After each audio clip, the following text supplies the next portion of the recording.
तो क्या हाल चाल, सत श्री अकाल, मैं हूं नियॉन मैन एंड गाइस आज हम लोग बात करने वाले बिग बॉस के बारे में। तो गाइस कल बिग बॉस में एक ऐसा इंसिडेंट हो गया जिसको देखकर सलमान खान बोले कि मैं शो को छोड़ दूंगा। लिटरली गाइस बहुत बड़ा कांड हो गया and let me explain what exactly happened. Basically एक किचन के काम से रिलेटेड एक छोटा सा आर्गुमेंट स्टार्ट हुआ था कि एक पर्टिकुलर काम जिया और जैड को करना चाहिए या फिर फलक एंड बेबिका को। तो वही वहां पर डिस्कशन चल रहा था एंड बेबिका साइड में खड़ी हुई थी and Falak was talking to Zaid and Zia. तो जैड को बेबिका का बॉडी लैंग्वेज एंड एक्सप्रेशन अच्छा नहीं लग रहा था, तो उन्होंने बोल दिया कि I don't want to talk in front of this girl. ये दिस गर्ल वाला वर्ड सुनकर वो पूरा ट्रिगर हो गई कि तू मेरे को दिस गर्ल करके कैसे बोल सकता है, you are showing your real face, तुम एक्सपोज हो रहे हो, मेरे को पता था तुम पहले से ही बहुत खराब आदमी हो। अब जैड उतना ज्यादा रिएक्ट नहीं कर रहे थे, वो थोड़ा काम थे ना, उनका वॉइस भी बढ़ा। बट बेबिका को इतना चिल्लाते हुए सुनकर जैड ने एक ऐसी अनएक्सपेक्टेड हरकत कर दी भाई, जिसको देखकर सारे बिग बॉस हाउस के कंटेस्टेंट शॉक हो गए। लिटरली वो बेबिका से पीछे मुड़े हुए थे, उन्होंने अपने पैंट्स को थोड़ा सा नीचे किया एंड वो उनको अपना हाफ बम दिखाया। I am not kidding guys, exactly ऐसा ही हुआ। एंड ये हरकत करते वक्त जैड ने ये बोला कि तुम डिजर्व नहीं करती हो मेरे से बात करना, तुम मेरे इससे बात करो। अब जैसे ही इंसिडेंट हुआ, घर वाले जैड के पास आकर बोलने लगे ये हरकत आपने गलत किया। End of course on the other hand बेबिका की तरफ से और भी ज्यादा एक्सट्रीम रिएक्शन आया, पूरा ब्रेक डाउन हो गया उनका। वो रोने लगी, चिल्लाने लगी, अपना सामान इकट्ठा करके घर के दरवाजे के सामने आकर बोलने लगी या तो मैं रहूंगी इस घर में या तो वो रहेगा, प्लीज दरवाजा खोलो बिग बॉस, मेरे को बाहर जाना है। अब इस फाइट के स्टार्टिंग में जैड ने कुछ गलत नहीं किया था, बट उनका जो वो एक्शन था that was totally wrong. And ये बात को फुकरा इंसान भी समझे, इसलिए वो भी बेबिका को इनफैक्ट समझाने गए कि पानी पियो, काम डाउन, प्लीज ऐसे मत करो। मनीषा भी उनको समझाई, पूजा भट्ट, साइरस, सब लोग उनको समझाए। कुछ टाइम बाद जैड भी अपने गलती को समझे, तो उन्होंने बोला भी कि मेरे को अपोलोजाइज करना है सबको एंड बेबिका को, बट उनको रेकमेंड किया गया कि अभी आप उनसे बात मत करो, बहुत एक्सट्रीम रिएक्शंस और आ जाएंगे। सो या this was the whole incident. अब ऑफ कोर्स सलमान खान इससे बिल्कुल भी खुश नहीं थे, क्योंकि वो अपने मूवीज के थ्रू ये सब चीजें बिल्कुल भी प्रमोट नहीं करते हैं। एक तो ऑलरेडी वो किस वाला इंसिडेंट हुआ था उसको लेकर वो ऑलरेडी नाराज थे एंड ऊपर से ये वाला चीज हो गया। फर्स्ट ऑफ ऑल वो किस वाले इंसिडेंट के बारे में बात किए एंड वो अविनाश को स्लैम किए कि भाई तुम ऐसा डेर ही क्यों दिए। उन्होंने जो किस किया वो दूर की बात है, बट तुम जो इतना सभ्यता को रिस्पेक्ट करते हो तो ऐसा डेर ही क्यों दिए। देन वो फलक को भी ऐसा ही सिमिलर चीज कहे कि तुम परिवार, परवरिश, अपब्रिंगिंग, ये सब चीजों के बारे में बात करती हो, तो जब वो डेर वाला टास्क में तुमको संचालक बनाया गया था, तुमने ये डेर को अलाउ क्यों किया। इनफैक्ट वो बेबिका को भी ये बोलकर सुना है, क्योंकि जब वो टास्क चल रहा था डेर वाला, तब वो एक रिकमेंडेशन दी थी कि मनीषा और जैड से किस करवाओ क्योंकि वो लोग मना कर देंगे। सो या इसके बाद सलमान खान ये दूसरे वाले टॉपिक पर आए, वो जैड वाला इंसिडेंट के ऊपर। एंड इस चीज को लेकर वो जैड को बोले कि तुम्हें हमारे इंडियन कल्चर को रिस्पेक्ट करना चाहिए, तुम ये सब जो हरकतें कर रहे हो which is against our culture, ये बिल्कुल भी अच्छी बात नहीं है। आपको ये सब हरकतें करना है तो आप अपना बाहर जाके करो। एंड में उन्होंने क्लियरली ये चीज बता दिया कि अगर ये सब चीजें फिर से बिग बॉस हाउस में होती है तो वो ये शो को छोड़ देंगे, क्योंकि वो ये सब चीजें बिल्कुल भी अलाउ नहीं करेंगे अपने घर में। जैड उसके बाद खड़े हुए, हाथ जोड़े एंड वो पूरे इंडिया एंड सलमान खान से सॉरी बोले और कहे कि वापस वो ऐसी चीजें नहीं करेंगे। तो या गाइस बहुत ही भयंकर एपिसोड था कल वीकेंड का, वार का। अगर आपने देखा तो मेरे को कमेंट्स में अपना ओपिनियन जरूर बताना। By the way while we are on this topic, तो क्या आकांक्षा एविक्ट हो गई है? वेल गाइस आप लोगों को पता होगा कि इस वीक के लिए फुकरा इंसान, आकांक्षा और जिया नॉमिनेटेड है। तो कल इससे रिलेटेड रिपोर्ट्स आने लगे कि आकांक्षा को एविक्ट कर दिया गया है, बट देन अगेन कुछ इनसाइड सोर्सेज बोल रहे थे कि वो एविक्ट नहीं हुई है। तो बेहतर है कि हम लोग वेट करें आज के एपिसोड का, आज हम लोग को पता चल जाएगा व्हाट एग्जैक्टली हैपेंड। एनीवेज चलिए अब आगे बढ़ते, हम लोग बात करने वाले आशीष चंचलानी के बारे में। तो आशीष चंचलानी कार्तिक आर्यन एंड कियारा आडवाणी के बारे में बात किए एंड वो भी उनके ऊपर रिएक्ट किए। जहां गाइस आप लोग को पता होगा कि कार्तिक आर्यन एंड कियारा आडवाणी का एक नया मूवी आया है, सत्य प्रेम की कथा। तो फर्स्ट ऑफ ऑल इसका रिव्यू देते हुए आशीष चंचलानी ये कहे, हमारे कार्तिक भैया क्या काम किया है पिक्चर में, इतनी जबरदस्त स्माइल, 2-3 इमोशनल सीन्स में तो फाड़ दिया भाई ने, है ना।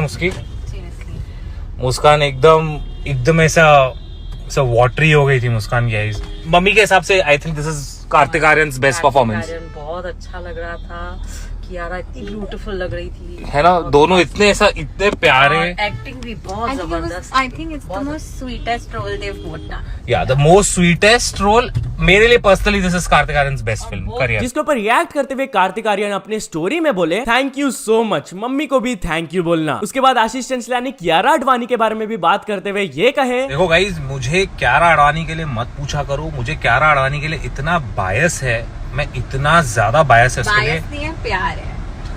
बायस बोलता हूँ, प्यार नहीं बोल सकता हूँ, शादी हो गई है, अच्छा नहीं लगता है सब बोलना। बट एनीवेज वो ऐसा स्क्रीन पे रहती भी नहीं तो भी मेरे को मत पूछा करो, मैं ऐसा 5 stars, it's Kiara Advani, I love her that much. Lover मतलब बायस है। एंड वो भी उनके स्टोरी को रीपोस्ट करके रेड हार्ट डाली। एंड थर्डली वो एक्टर गजराज राव को भी अप्रिशिएट किए एंड वो भी उनके स्टोरी को रीपोस्ट करते हुए थैंक यू बोले। तो चलिए अब आगे बढ़ते हम लोग बात करने वाले रणबीर कपूर के एनिमल मूवी के बारे में। So guys animal movie postpone हो गया है। जहां गाइस अगस्त 11 को ये मूवी रिलीज होने वाला था, बट कल ये न्यूज आ गया कि it has been postponed and most probably it will arrive on December 1st। Animal के प्री टीजर में क्लियरली लिखा हुआ था कि अगस्त 11 को रिलीज होगा, तो ऑडियंस कंफ्यूज हो गए कि इसके पीछे रीजन क्या है। अब कुछ सोर्सेज बोल रहे हैं कि इसके फिल्म मेकर्स चाहते हैं कि VFX और भी बेटर हो। जब से आदि पुरुष वाला न्यूज आया है तो वो कोई भी अपना गलती को नहीं छोड़ना चाहते हैं एंड उसको बेटर करना चाहते हैं। बट कुछ ऑडियंस को ये लग रहा है कि अगस्त 11 में 3 मूवी रिलीज होने वाले थे, एनिमल, गदर 2 एंड OMG 2। तो ये 3 मूवीज क्लैश से बचने के लिए उन्होंने पोस्टपोन कर दिया मूवी को। एनीवेज चलिए आगे बढ़ते हम लोग बात करने वाले हैं सौरव जोशी के बारे में। तो सौरव जोशी को अपने सोसाइटी की तरफ से एक ऑफिशियल नोटिस मिल गया उनके एक सब्सक्राइबर के रूड बिहेवियर की वजह से। जहां गाइस एग्जैक्टली व्हाट हैपेंड आप खुद सौरव जोशी से ही सुन लीजिए। आज घर में सभी बहुत सैड है बिकॉज अभी जो हुआ है ना, अभी हमारे पास आया एक नोटिस जो कि सोसाइटी वालों ने भेजा है। इसमें सब कुछ लिखा हुआ है, बहुत कुछ। एक्चुअली सीन ऐसा हो गया था, मैं दुबई गया था तो मेरे पीछे से सब्सक्राइबर वगैरह होंगे तो उन्होंने गार्ड के हाथ में बदतमीजी की हाथापाई वगैरह भी कर ली। तो उस वजह से ना सब ब्लेम हमारे ऊपर, हमारी फैमिली के ऊपर आ रहा है। तो अब नोटिस आ गया सोसाइटी की तरफ से, इसमें काफ़ी सारी चीज़ें लिखी हुई हैं।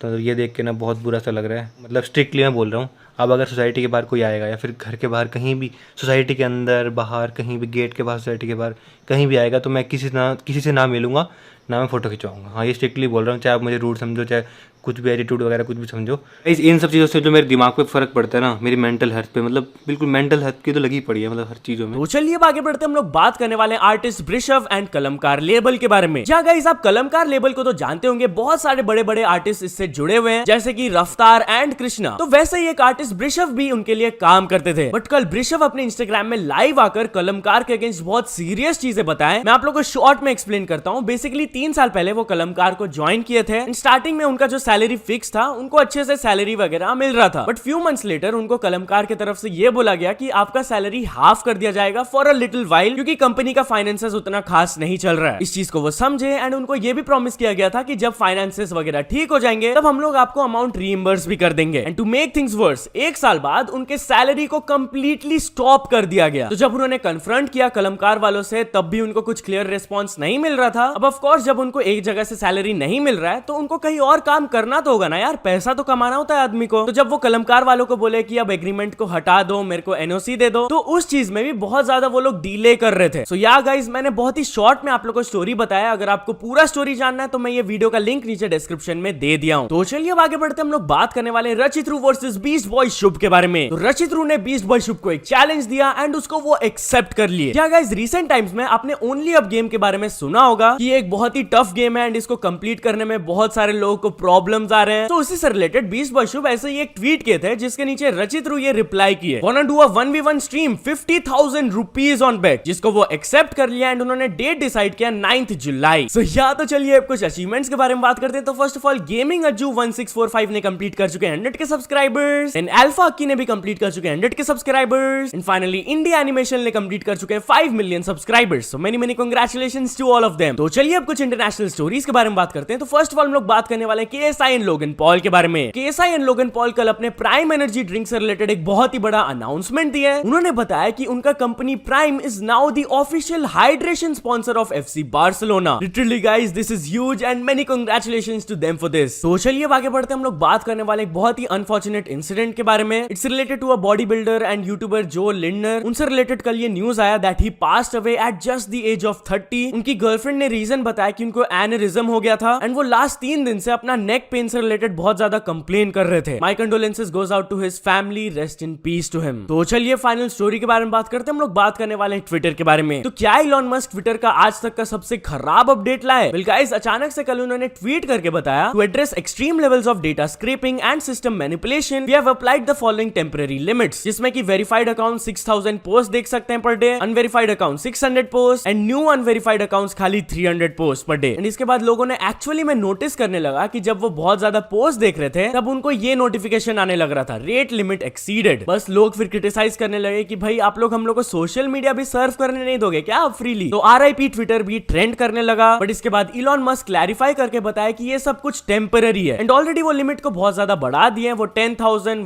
1500 पोस्ट कर चुके हैं। तो यहाँ तो चलो दोस्तों, आज की वीडियो के लिए बस इतना ही। बट वीडियो से पहले गाइस मैं आप लोग को थैंक यू बोलना चाहूंगा। कल मैंने आप लोग से रिक्वेस्ट किया था 1.9 मिलियन करने को, एंड आप लोग ने सही में कर दिया यार। Thank you so much everyone. आप लोग ऐसे ही सपोर्ट करते रहना, मेरे को और कुछ नहीं चाहिए। तो अब वीडियो पसंद आ गया होगा तो लाइक कर देना, चैनल को सब्सक्राइब नहीं किया तो सब्सक्राइब भी कर लेना। न्यू सबमिशन का लिंक डिस्क्रिप्शन में, वहां से जाके आप कुछ न्यूज भेजोगे तो आपको क्रेडिट्स भी मिल सकता है मेरे डिस्क्रिप्शन में। तो मिलते हैं अपने नेक्स्ट वीडियो में। Till then bye bye.